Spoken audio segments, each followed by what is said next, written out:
आज मैं बेहद इम्पोर्टेंट टॉपिक लेने जा रहा हूं और वो है यूज ऑफ डेयर, DARE, जिसका अर्थ होता है साहस करना, और दूसरा शब्द है नीड, NEED, नीड, जिसका अर्थ होता है आवश्यकता होना। इन दोनों का प्रयोग अंग्रेजी में एक अलग ही महत्व रखता है।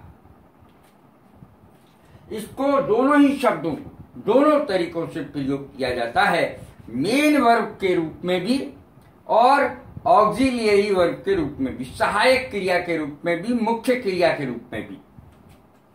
देखें, सबसे पहले मैं डेयर का यूज बताता हूं और डेयर ऑर्डिनरी वर्ब के रूप में कैसे प्रयोग होता है, ऑर्डिनरी या मेन वर्ब के रूप में कैसे प्रयोग होता है, ये मैं बताता हूं।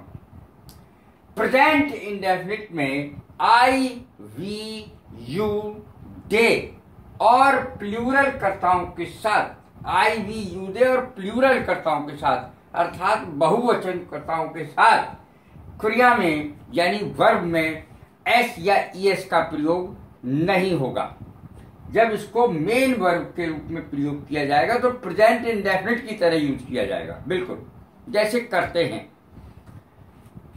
इनके साथ S या ES का प्रयोग नहीं होगा, लेकिन ही, शी, इट और नाम के साथ जैसे राम है, मोहन है, सीता है, गीता है, S या ES का प्रयोग डेयर में होगा। ही, शी, इट और नाम के साथ S या ES का प्रयोग करते हैं।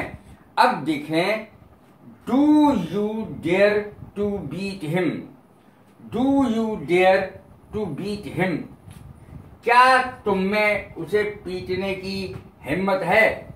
Do you dare to beat him, मेरी कुछ भी कहने की हिम्मत नहीं हुई। अब ये पहला सेंटेंस आप देख रहे हैं जिसमें डू का यूज हुआ है, डू का यूज हुआ है। इसमें डू और डज दोनों का प्रयोग होता है इसमें इंटेरोगेटिव सेंटेंसेज में।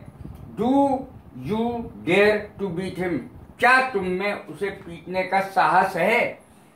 क्या तुम में उसे पीटने का साहस है, हिम्मत है? मेरी कुछ भी कहने की हिम्मत नहीं हुई। I did not dare to speak a word even, मेरी कुछ भी कहने की हिम्मत नहीं हुई। I did not dare to speak a word, मेरी एक भी शब्द कहने की हिम्मत नहीं हुई। ये नेगेटिव सेंटेंस है, तो देख लीजिए बिल्कुल प्रेजेंट इंडेफिनिट में जैसे और चीजें प्रयोग होती हैं और वर्ब प्रयोग होती है, बिल्कुल उसी तरीके से ये प्रयोग हुआ है। मुझे छूने की हिम्मत भी मत करना, don't you dare to touch me, don't, मुझे छूने की हिम्मत भी मत करना। Do not you dare, don't you dare to touch me, मुझे छूने की हिम्मत भी मत करना।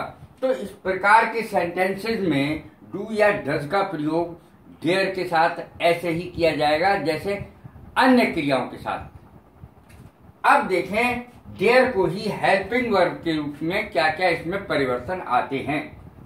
इंटेरोगेटिव तथा नेगेटिव में डू या डज का प्रयोग कभी नहीं किया जाता।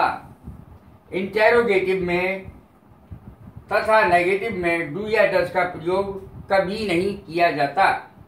How dare you go there, how dare you go there, तुम्हारी वहां जाने की हिम्मत कैसे हुई, तुम्हारी वहां जाने की हिम्मत कैसे हुई।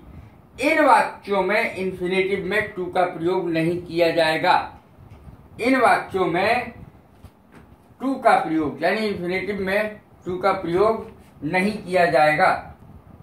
आप देखें कि फर्क क्या है, इसमें इंफिनिटिव तो है लेकिन टू का प्रयोग नहीं होगा जब ये हेल्पिंग वर्ब के रूप में इस्तेमाल होगा।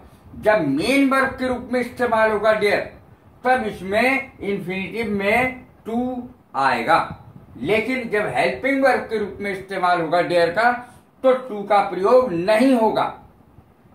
इन वाक्यों में इंफिनिटिव में टू का प्रयोग नहीं होता है।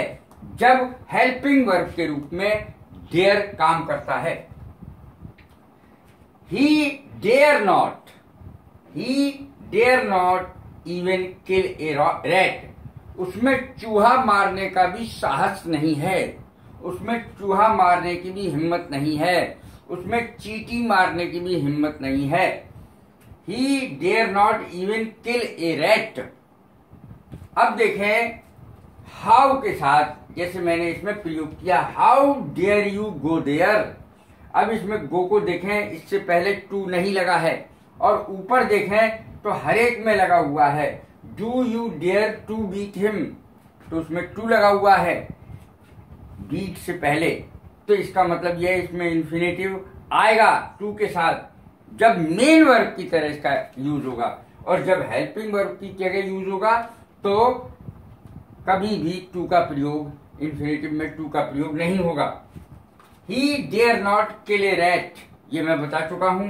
How dare you speak like that, तुम्हारी हिम्मत कैसे हुई ऐसा बोलने की, इस तरह बोलने की तुम्हारी हिम्मत कैसे हुई। How dare you speak like that, तुम्हारी ऐसा बोलने की हिम्मत कैसे हुई। डेयर यू, अब देखिए इसमें सहायक क्रिया के रूप में डेयर शुरू में आ गया है। डेयर यू स्पीक ट्रुथ, क्या तुम में सच बोलने की हिम्मत है, साहस है। क्या तुम में सच बोलने की हिम्मत, ये साहस है। तो कहीं भी डू या डज का प्रयोग देखिए, जब हेल्पिंग वर्ब यही है तो डू या डज का प्रयोग होने का सवाल ही पैदा नहीं होता। डेयर यू स्पीक ट्रुथ, क्या तुम में सच बोलने का साहस है। How dare you speak like that, तुम्हारी बोलने की हिम्मत कैसे हुई। अब मैं नीड का प्रयोग बताता हूं। अब तक मैंने बताया डेयर का प्रयोग, अब मैं नीड का प्रयोग बताता हूं, जिसका अर्थ होता है आवश्यकता होना। नीड और डेयर लगभग इनका यूज एक सा है। नीड भी डेयर की तरह मुख्य वर्ब तथा ऑक्सिलियरी वर्ब यानी सहायक क्रिया की तरह, हेल्पिंग वर्ब की तरह यूज हो सकता है। अब सबसे पहले मैं मेन वर्ब के रूप में, मुख्य क्रिया के रूप में इसका उदाहरण सहित बताता हूं कैसे यूज होता है। प्रेजेंट इंडेफिनिट में नीड में एस या ईएस का प्रयोग हो सकता है। प्रेजेंट इंडेफिनिट में एस या ईएस का प्रयोग नीड में हो सकता है। दे नीड माई हेल्प, दे के साथ क्रिया में एस या ईएस लगता नहीं है प्रेजेंट इंडेफिनिट में, तो देखिए इसमें भी नहीं लगा। दे नीड माई हेल्प, उन्हें मेरी हेल्प की जरूरत है। इसमें देखिए ही के साथ लग जाएगा।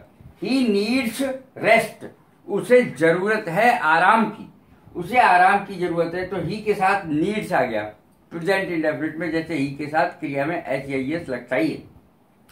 डू या डज का यूज भी होता है।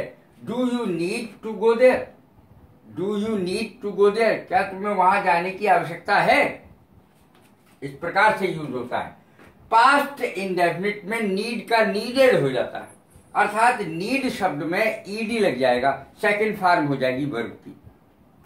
आई नीडेड योर हेल्प, मुझे तुम्हारी मदद की आवश्यकता थी। आई नीडेड योर हेल्प, मुझे तुम्हारी मदद की आवश्यकता थी। डज ही नीड मनी, क्या उसे पैसे की जरूरत है, क्या उसे पैसे की जरूरत है, इस प्रकार से इसका यूज होता है।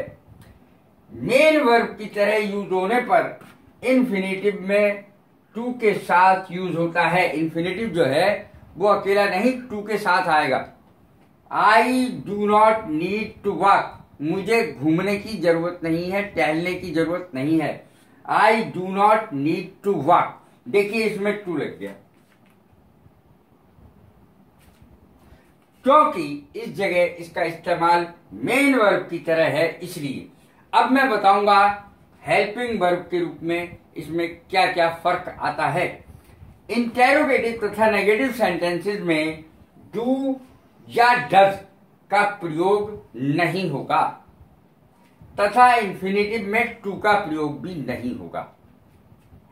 फिर देखें हेल्पिंग वर्ब के रूप में जब हम इसे प्रयोग करेंगे तो इंटेरोगेटिव और नेगेटिव सेंटेंस, प्रश्नवाचक और नकारात्मक वाक्यों में डू या डज का प्रयोग नहीं होगा जब हम इसको हेल्पिंग वर्ब के रूप में इस्तेमाल करेंगे। तथा इन्फिनेटिव में, इन्फिनेटिव कहते ही उसको है कि वर्ब से पहले, वर्ब की फर्स्ट फॉर्म से पहले टू लगा दो तो वो इन्फिनेटिव हो जाता है। इसमें टू नहीं लगेगा, इन्फिनेटिव में प्रयोग नहीं होगा। यू नीड नॉट वरी, तुम्हें चिंता करने की कोई जरूरत नहीं है। यू नीड नॉट वरी, तुम्हें चिंता करने की जरूरत नहीं है। Need you go there, need you go now, क्या तुम्हें अब जाने की आवश्यकता है। Need you go there now, क्या तुम्हें अब वहां जाने की आवश्यकता है। इस तरीके से इसका प्रयोग किया जाएगा। No man is rich enough to buy the past, अर्थात कोई भी व्यक्ति इतना अमीर नहीं हो सकता कि वह भूतकाल को खरीद सके। कैसी लगी मेरी ये वीडियो? नीड और डेयर का उपयोग लाइक करें, शेयर करें, सब्सक्राइब करें। God bless you. Thank you very much.